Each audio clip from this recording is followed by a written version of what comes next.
Please come in. You're right on time. The door only opens when the clock strikes midnight. Georgia and Hannah are preparing to broadcast from the belfry. Just like this old bell tower, they have many stories to tell. Some old and some new. Follow me up these stairs, but mind your step.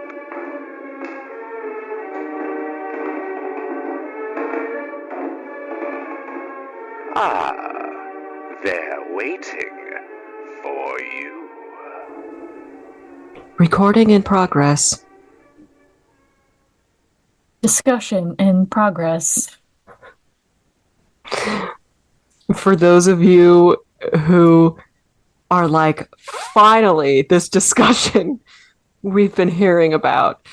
We finally get to hear Georgia and Hannah time talk as if you don't already enjoy hearing us talk enough.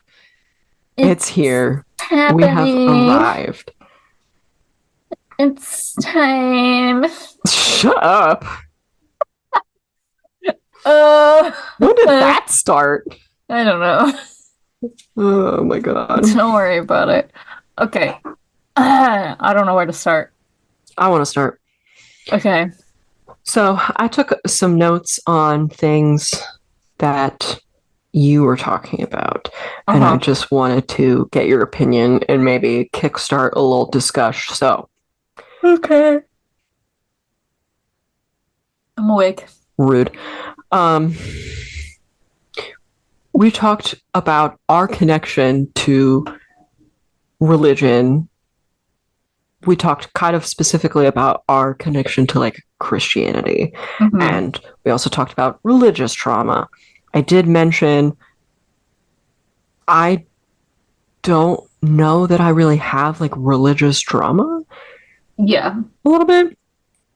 And so I wanted to ask, how would like demons and devils be associated with religious trauma? Because I think what we most commonly think of is like,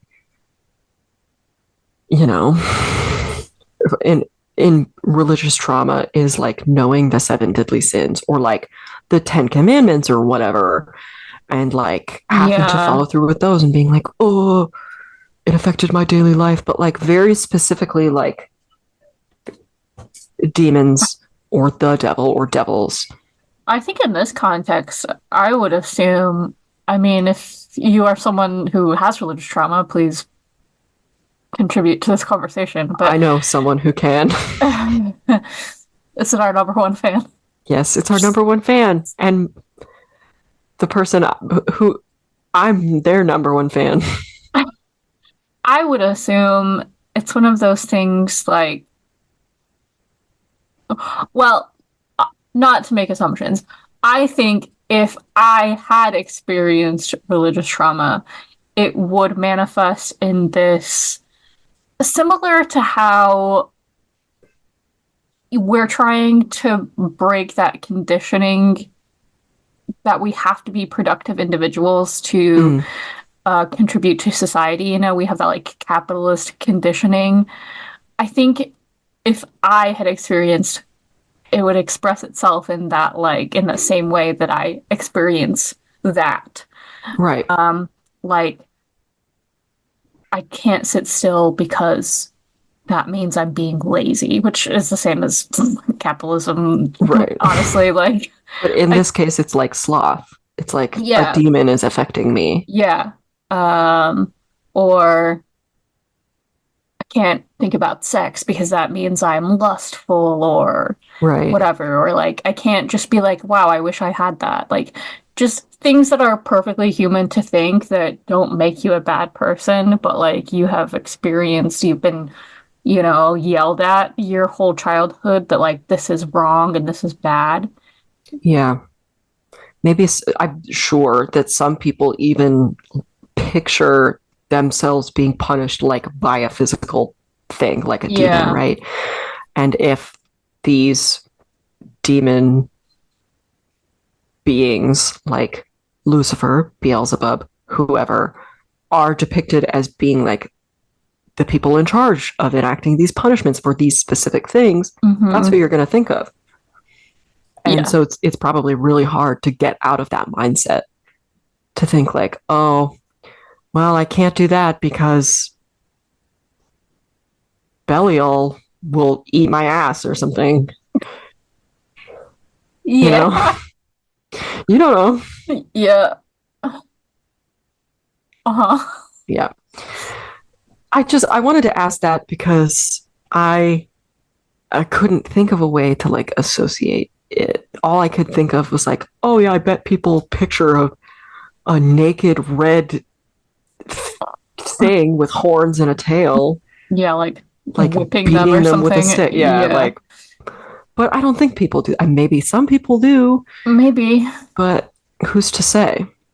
Well, while we're on the topic of the 7 deadly sins, which one, if you had to pick one, which one would you think that you suffer from the most? That I suffer from? Sloth. Like, which are you most guilty of? Yeah. Sloth, for sure. Are you kidding? Like, that's not even a question. That's fair. What about you? Originally, I was thinking pride, but I also think... I don't think that I am wrathful, but in this context, not so much. But because wrath is the opposite of patience, and I am the most impatient person ever, this is true. I have to go with wrath. I used to think I was the most impatient person until I hung out with you all the time. And I'm like, oh, interesting. I feel like we both have definitely learned patience in being in one another's presence because we're both like kind of annoying. You know that meme? Well, it's not really a meme, but there's that like thing where it's like, I am this person and my best friend is this person, and sometimes we're switched and it's like crazy and then like irritated. Yeah. We switch back and forth for sure. Yeah. Yeah.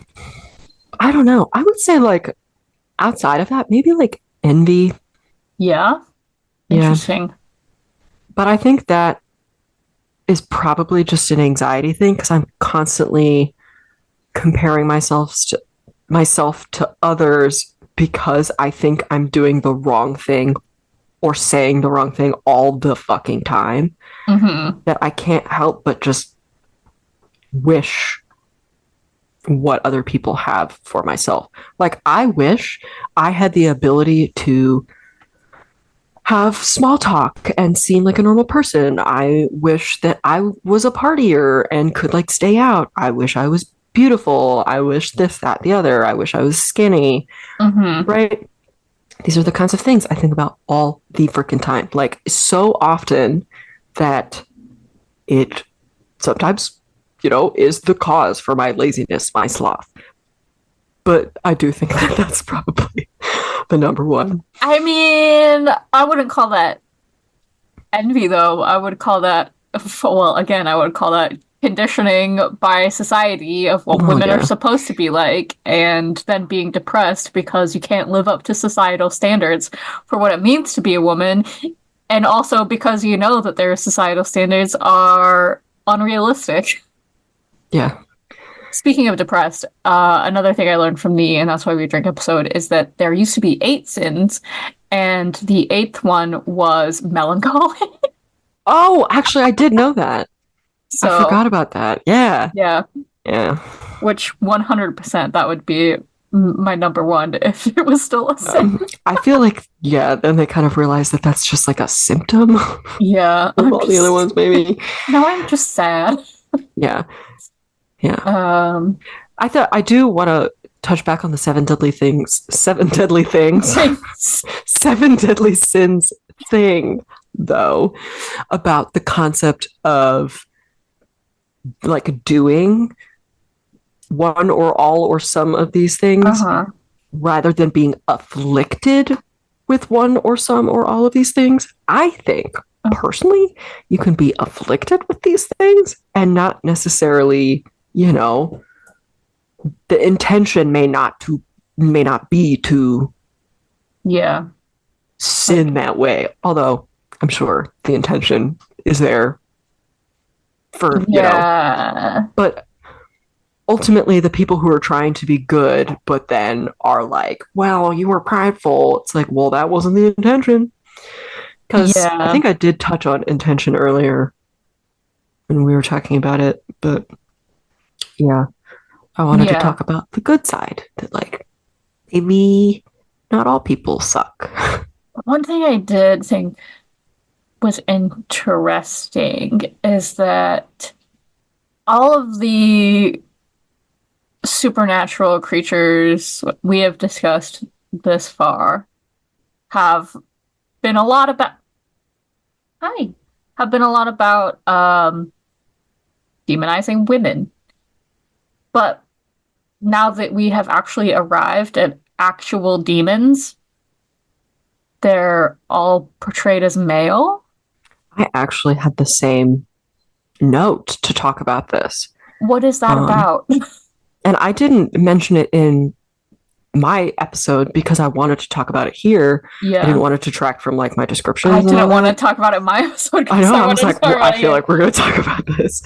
But I did read that the deities, creatures, and beings seen as evil that I read into, and all of the ones I read into and did not talk about, are most commonly depicted in male form. Yeah. There are absolutely evil female form demon creatures or beings, but they typically had like a more specific concept, and definitely more specific like acts of punishments that they would enact, like castration, right? Or in their temptation, they were seducing men specifically. I had talked about in my Eastern Vampires episode about the vampiric creatures of Southeast Asia, Malaysia, Indonesia, etc. About those female form beings going after men, whatever. Well, actually, they're more now and traditionally equated to demons and evil spirits than those of vampires, but they were so similar in description and in like modern adaptations of media, like TV, movies, whatever, they were also equated to like vampires. So the male demons, this was like my sort of hypothesis here, they have like the more encompassing job of tempting, punishing, tricking in all kinds of ways to everybody. Well, women really only, or female form demons, have to do with sexual temptation, male punishment, and like bad childbirth situations, or like infanticide and such. Yeah, like and the only strictly female things I could really think of in the context of what I talked about was Lilith. And like she was only demonized because she didn't want to be less than a man. And that's why she was punished and demonized and kicked out of Eden, and then in a lot of folklore went on to become the mother of vampires. And that reminds me of when I spoke about Central Indian witches and how they were punished by predominantly men. I wonder if women are given this role as demons because of the acts that they've been punished with. Yeah, I don't know if this is what you're getting at, but I was just thinking about how a lot of the reasons types of women that were persecuted in witchcraft trials were accused of the same thing that these female formed demons. Yeah, that's exactly. Yeah. Like miscarriages and stillbirths and like the high infant mortality rates. Mm-hmm. Like they're both either the demons or the witches caused that, and the witches work as midwives and healers. And you don't hear about men being punished for these things, even though men are also responsible for making babies, killing babies, raping women, punishing other men. You know, they torture and seduce other men as well. This society hates women. Oh yeah, what are some other things that are associated with demons? So things like acts of rebellion, tyranny, and sadomasochism, like the punishment and torture. Those are really like the main sort of groups that I could think of. Like in the demon-like evil spirits that I talked about, there's like trickster type stuff, you know. There's really no exact equivalent to these like rebellious, tyrannical, sadistic demons that we know and love. The temptation, like sinning, obviously, but that's such a Judeo-Christian concept, right? Sinning is right. I could have sworn I took a note about this, but I don't think I did. So there's the whole concept of like demons or devils or the devil, whatever, are sort of like enacting God's punishment. They're acting under God's will. Because he's in charge of everything, including all of the bad shit that happens, lest we forget. It's not that God isn't interfering in preventing these bad things from happening. He's allowing it to happen. Yeah. Right? Same for these beings that I talked about there, or at least in Islam, the, what is it? The shaitan act as God's punishers. They're actually the ones who are told to go out and tempt people to sin. As like tests to prove their devotion to God. And if they fall to temptation, they never deserved to go to heaven anyway, right? Yeah, and the fact that religion can justify an all-powerful deity who is okay with their creations, like, being in an eternal hell or something, like, that doesn't make a whole lot of sense to me. Yeah, it's like, if you don't love me with your entire being, you will be sent to a terrible place. It's such an abusive relationship. Hey, babe. Yeah. Can you come get this ant off the curtain? You don't want to whap it? You need a whapper. Stop. Chill out. Stop. Anyway, why would you worship a god who would let that happen to you? I don't know. And that's... Who would let a giant demon pluck you up by the limbs and go drop you in a tank for a toad to consume? I both admire and feel pity for the people who go through intense hardship and come out with a stronger sense of devout faith. It's like, I don't really understand, so I'm gonna be kind of neutral about this and be like, good for you. Yeah. You were able to take this thing from beginning to end and increase your love here for this thing that kept you strong, presumably. But I also am like, you kept strong for something that's not there. You know, have this greater love and devotion to something that really kind of just let it happen. Or you can even interpret it as like you came out of it more delusional. Good job. Yeah. So it's hard for me to talk to people about that kind of thing. It's like, good for you. And also, I'm really sorry. You should have that faith in yourself. That's my opinion. Yes, like you should. And the people around you who are tangible and real.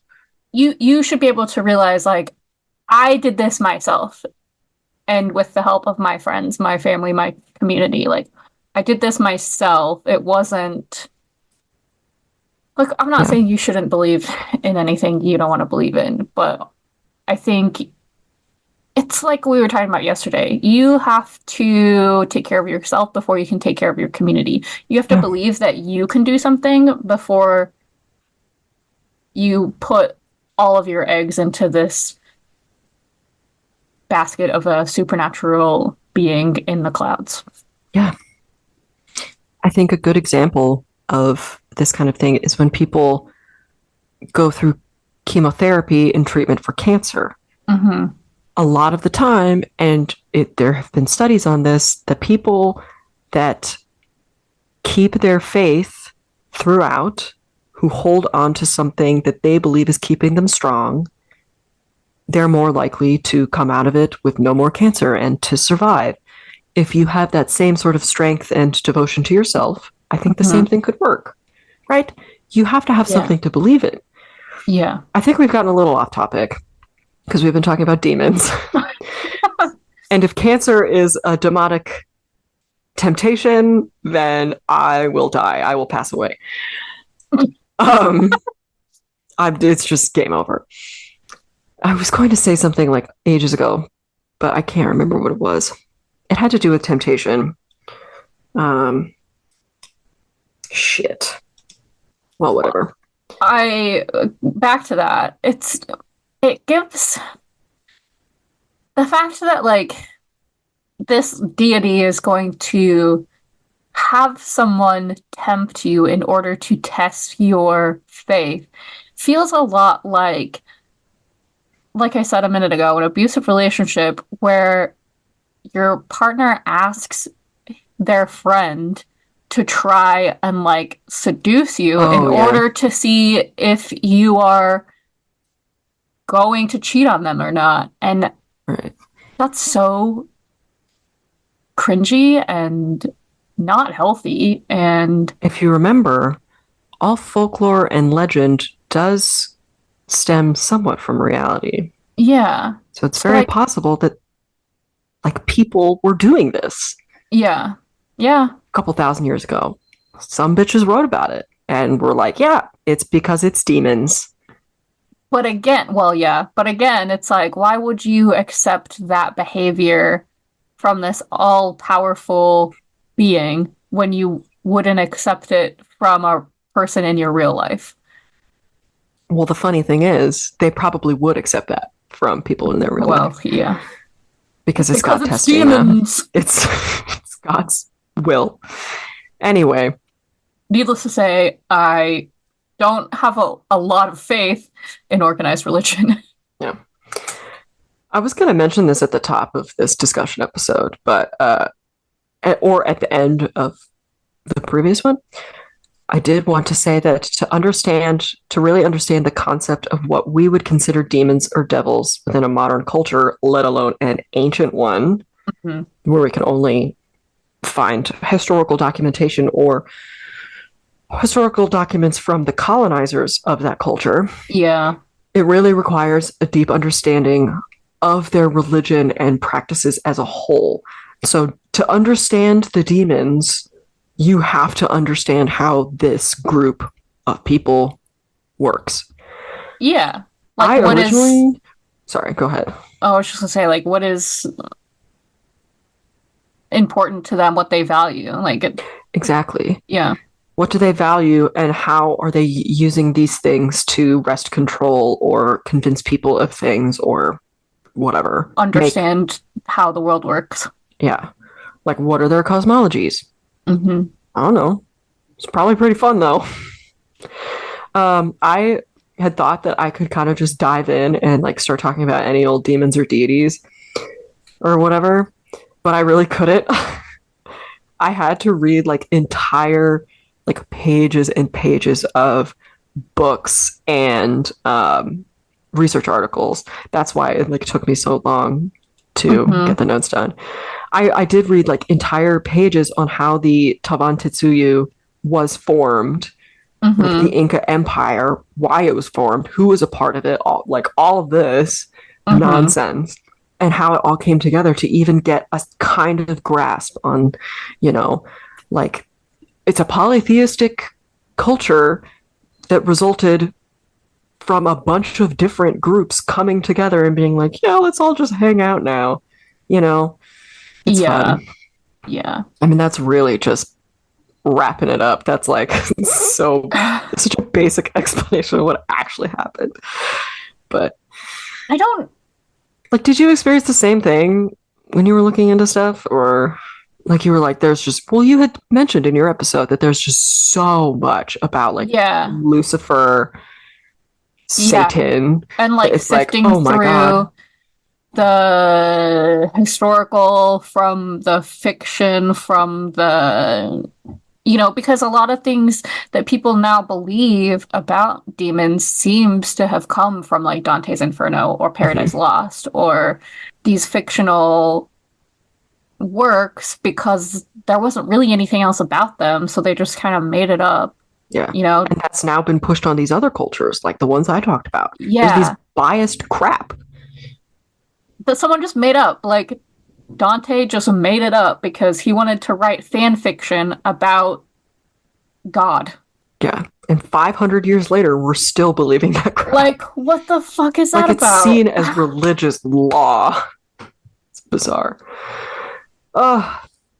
So, yeah, and also I think it was easier for me to settle on like what things I did want to look up, just because I knew I was going to approach it through the lens of the Seven Deadly Sins. Right. So that just kind of like narrowed down, because I mean, like I said, there's like 72 legions that this one fucking guy has. So how do you pick one? And there's demons that I had originally written down and that I didn't end up talking about.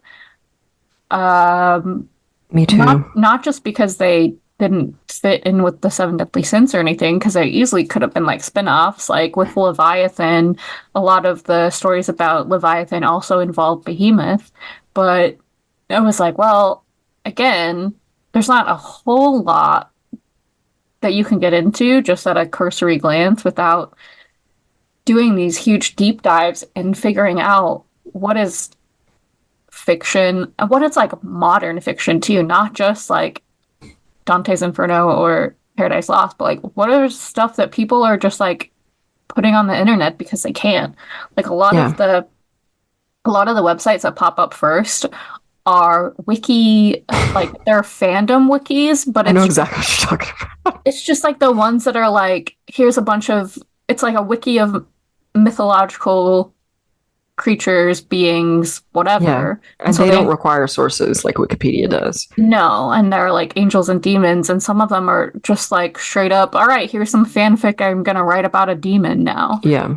And it does have some accurate, like historically accurate information in it, but it's like, where does that end and this like fanfic begin, Exactly. So that's the part that I was really struggling with.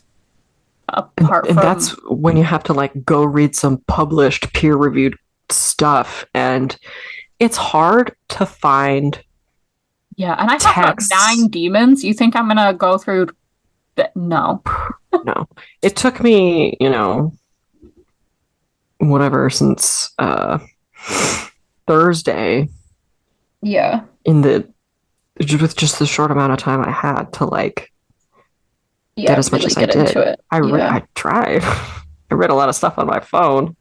But yeah. Oh yeah, I remember what I was gonna say.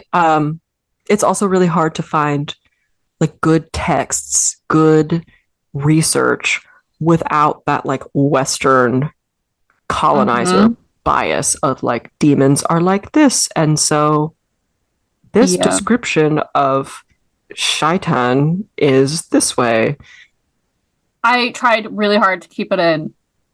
well, during your episode, but like the whole time you were talking about Oni, and I said I'm trying really hard not to talk about Inuyasha. You can talk about it now. That is such a Western lens, like even how they portray demons in, like I was thinking the whole time you were describing them with like the tusks and they're really big and they're like red and blue. That's what like the background demons always look like in Inuyasha. But it's never what like the main adversary demons look like. The demons that have the jewel shards always are like special, you know? Yeah. But and then the whole time I was thinking, oh, Oni Gumo?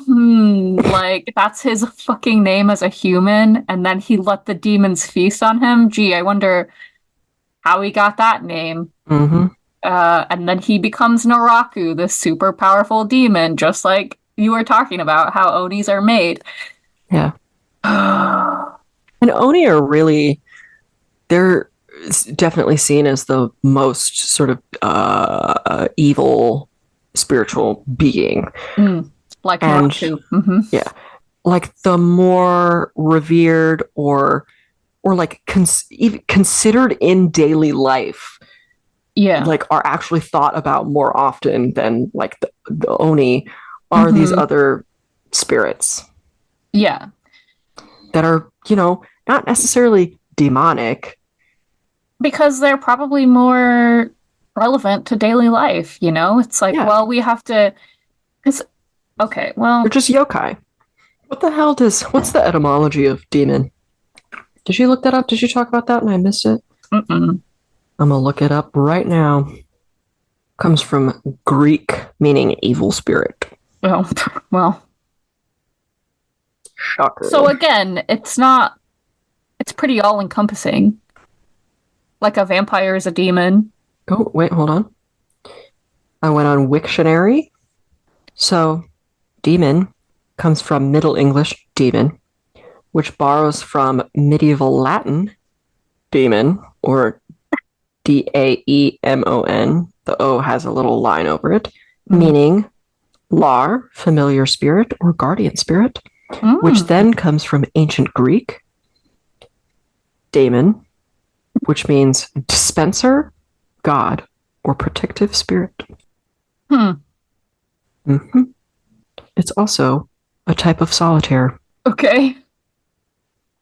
The ancient Japanese considered the surrounding environment so much part of their lives that a word for nature was non-existent. There are a lot of non-existent Japanese words, but there are Japanese words for like feelings or senses that you feel within yourself, like that are so innate and a part of like your soul and their concept of yin and yang, like nature, and also words to describe, you know, demons or whatever, or like acts that happen that can't be explained. If you were to be possessed by a demon, a la stereotypical case of demonic possession, Exorcist style, what demon would you want it to be? Exorcist style or supernatural style? Oh. Because I remember demonic possession and supernatural was crazy. It was like the thick black smoke. Ooh, yeah. The sulfuric. Yeah. Which demon? I liked Abaddon. Yeah. In Supernatural. I like this whole... I'm kind of a big fan of this, like, dual nature, this will they, won't they aspect of Abaddon. Oh, yeah. Like, are they gonna be on God's side, or are they gonna be on the demon's side? Which also, how can they be... If demons are... See, I don't think in this sense demons are enacting God's will. Right. You know, in this, like, again, Judeo-Christian sense, demons are not doing anything on behalf of God's will. Or they're doing it without realizing they are, because God created the demons to punish humans, right? Except for... No, not really. Because the demons all were fallen angels.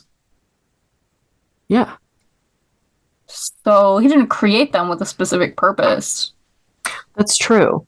But if everything is by God's design, then wouldn't that essentially mean it was always intended to happen that they would fall and become these tempters, punishers? Man, I don't know. We're getting real deep. Yeah.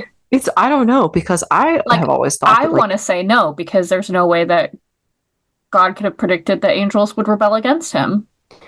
I want demons to be the embodiment of like free will, right? That they chose to not follow God and blah, blah, blah.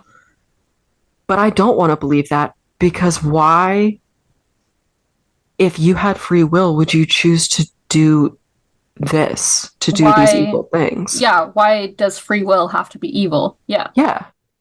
Ooh. Ooh. Fascinating.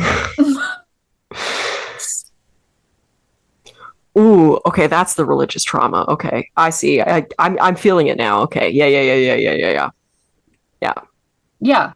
Yeah, okay. I'm feeling it now, Mr. Krabs.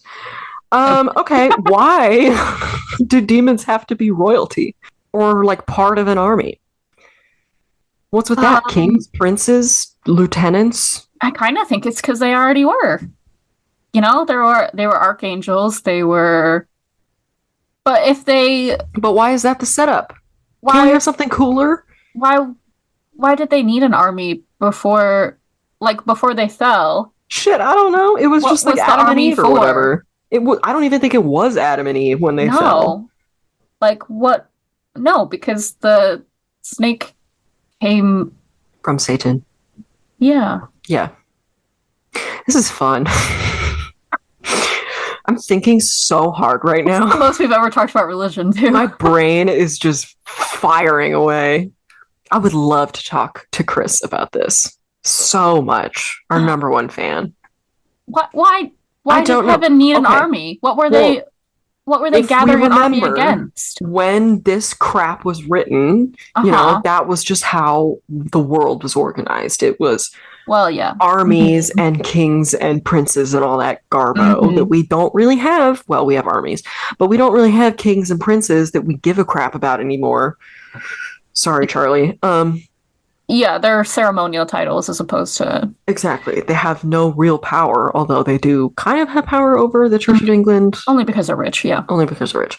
Anyway, it's just a reflection of society at the time. So, if we were to think about that now, would it be like God is like the mayor? The emperor? Yeah, the mayor. But also... the president. It would have to be something that doesn't have like elections. We did not, because God was not elected. Yeah. He was like born into it. And again, so what is that? Is that we really only have ceremonial titles for people who weren't elected, like monarch. Yeah. So not a monarchy, not a democracy. I'm thinking fascism.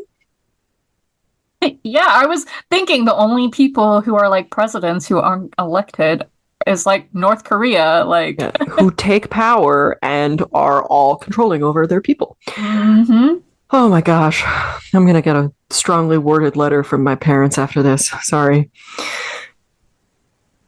I'm not saying God is Hitler, but maybe Stalin. Probably Stalin. He let a lot of people die. But yeah, I don't know why we can't sort of classify demons and angels as something a little more fun. I did write this down. I think it would be fun to just be a part of a big like commune. Like, we're all in this together. Oh my god. You know? I don't know. But yeah, because you have your archangels and this army. So like when they fell from grace, they just kind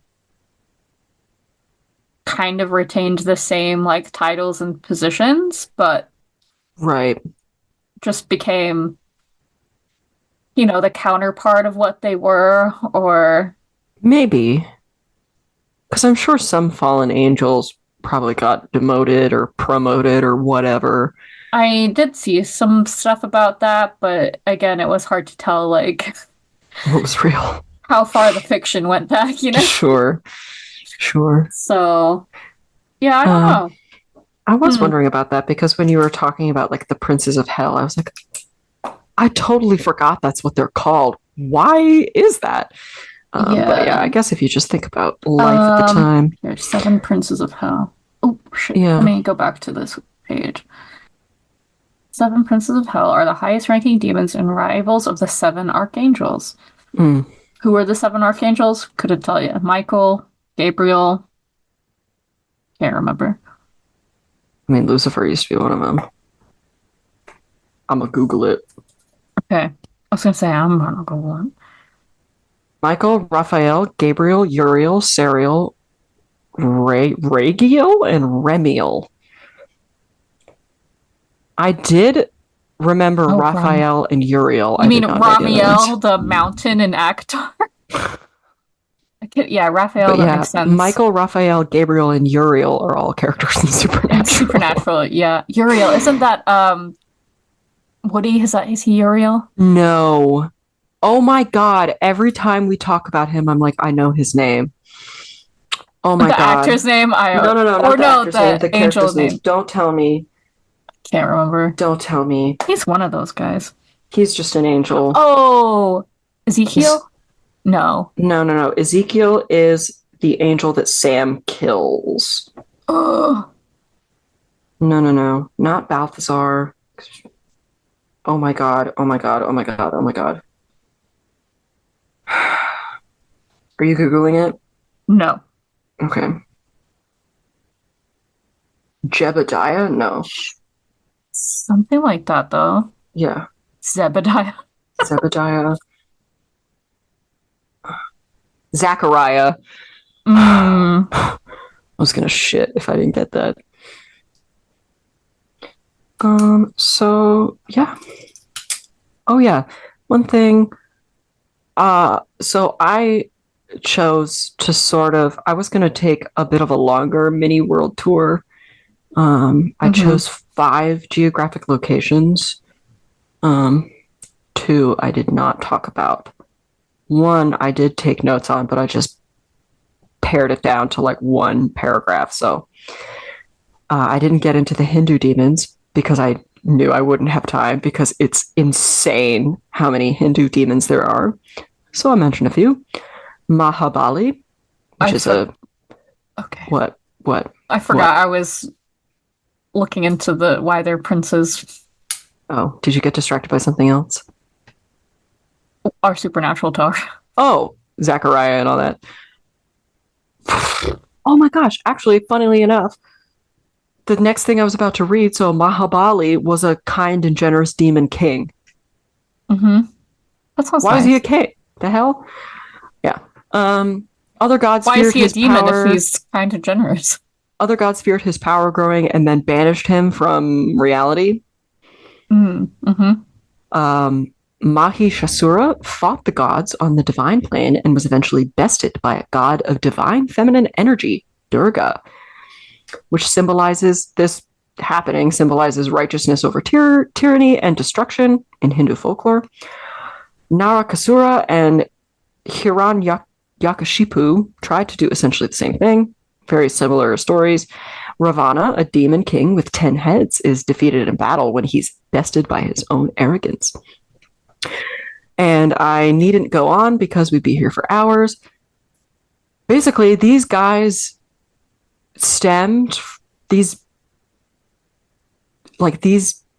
are demons because the gods kicked them out of heaven and were forced to remain on Earth or were banished or whatever.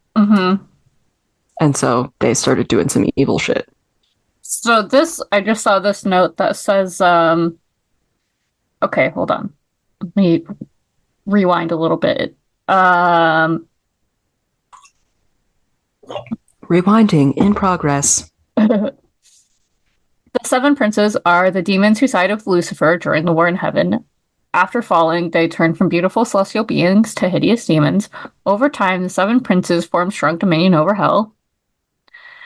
The seven princes decided to take their revenge against God by leading humanity down the path of sin, which resulted in them becoming the embodiments of the seven deadly sins. Okay.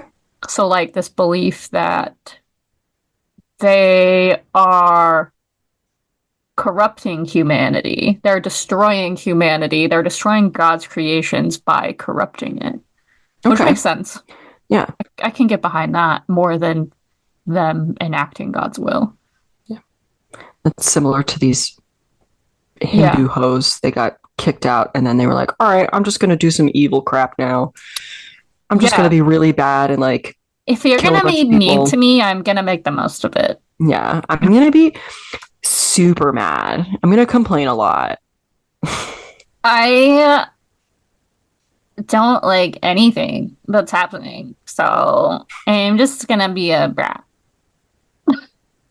The last note that I have over like all of the notes I've taken is we sort of ended on your episode hinting at like that we would talk about like science versus religion and how religion and ritual and stuff has been used to describe a lot of stuff that it was at the time unexplainable and now doesn't really see a fit in modern day where we have a lot of things that we can use to explain the stuff we don't understand.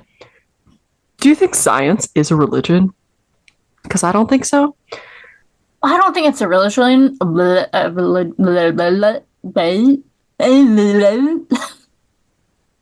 Okay. What are you, the kid from Breaking Bad? I don't think it's a. I can't even remember the voice I was doing earlier, but I don't think it's a religion. But I do think it's something that a lot of people believe in. The same way that people believe in religion. Right. I agree. I think... Why are you so blurry? What happened? It's a bit better. It's a stupid camera. You I think like a fever dream. Religion and science in concept try to do the same thing in a very specific thing in trying to explain the unexplainable, right? And just understand how and why the world works. Yes, but very different ways of doing it.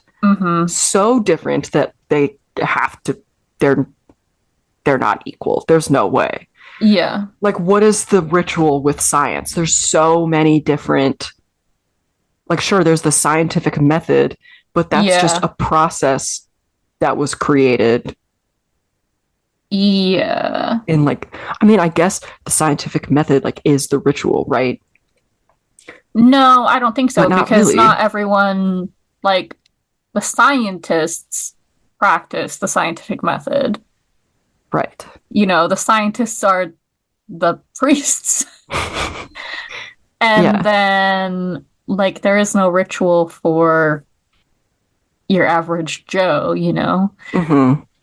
Yeah. Unless I think the ritual, if I had to make one up for science being a religion, I think the ritual would be like when you go outside, like right now, if you were to go outside and it smells like rain and you're like, the ritual is you like breathing it in and being like, oh, this is the smell of petrichor and this is this like the smell. Like you rationally understand that, even though you don't have to think through each of those steps as you like understand what it is. Yeah, like if we were to assume that critical thinking is religion, holy shit. That's dumb. Yeah.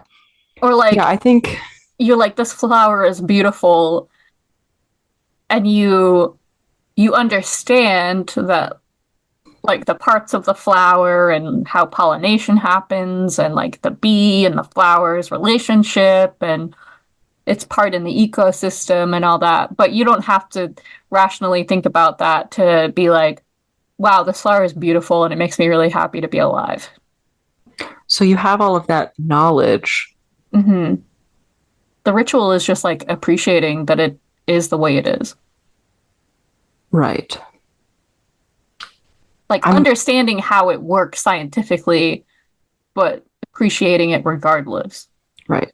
Because I have so much experience with like Christianity in practicing that, I'm going to use that as an example. So there are quite a few people who call themselves Christians that don't perform the ritual. They don't go to church. They don't take the sacrament, but they know Bible verses. They know the creation story.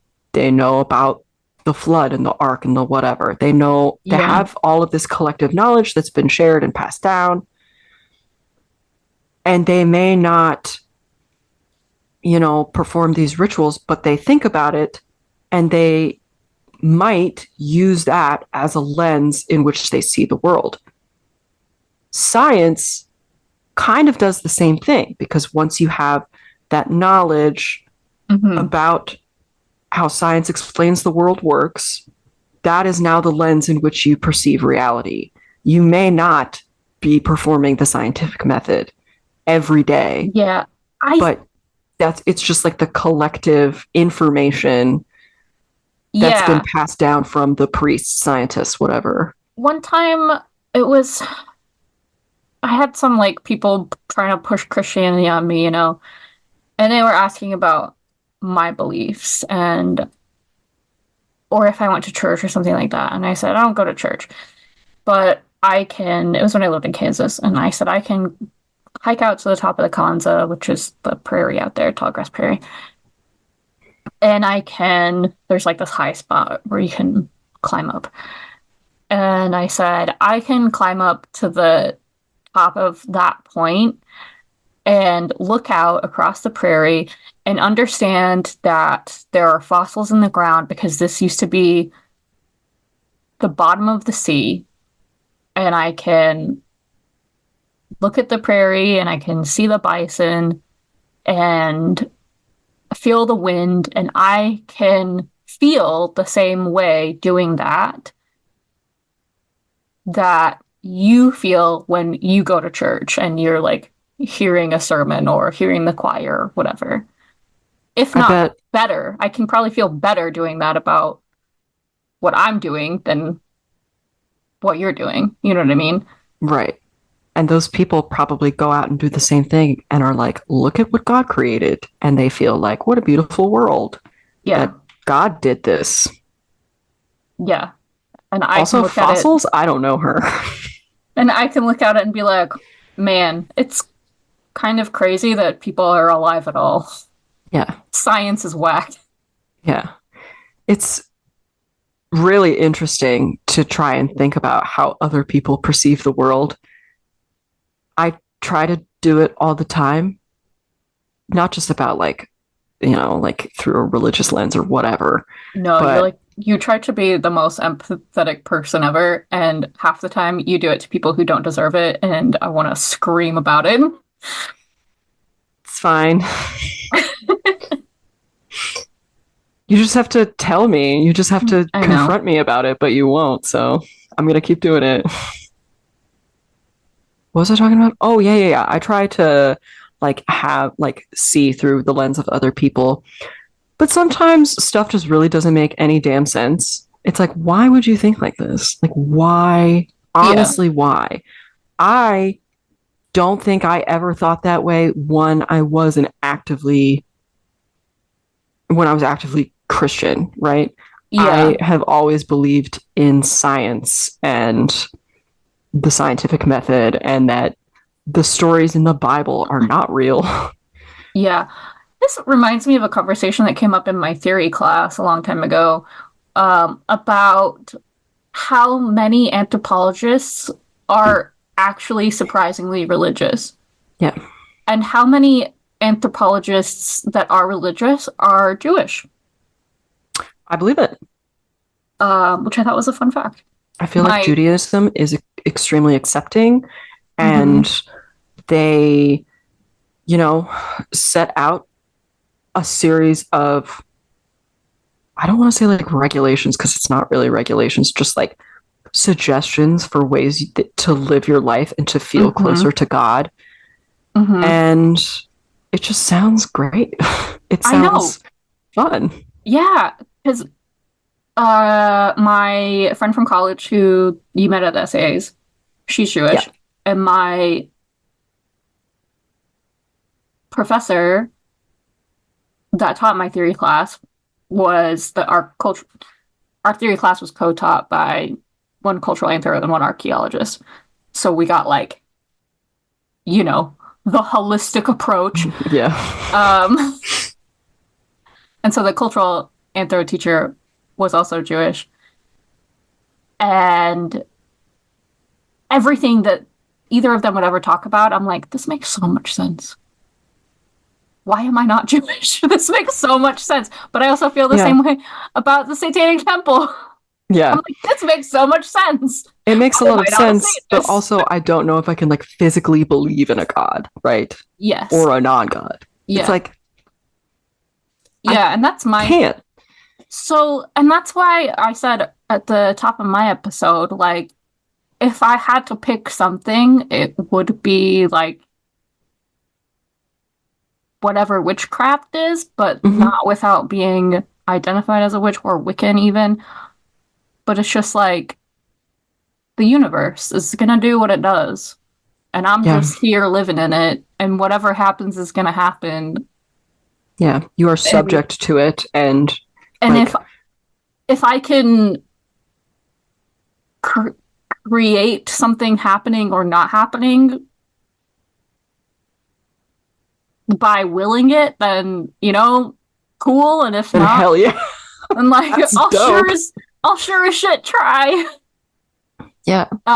You know how I try to manifest things, and like I don't know if it works or if it doesn't work, but yeah, like I don't think that that's any crazier than praying to a old white guy with a beard that lives in a cloud.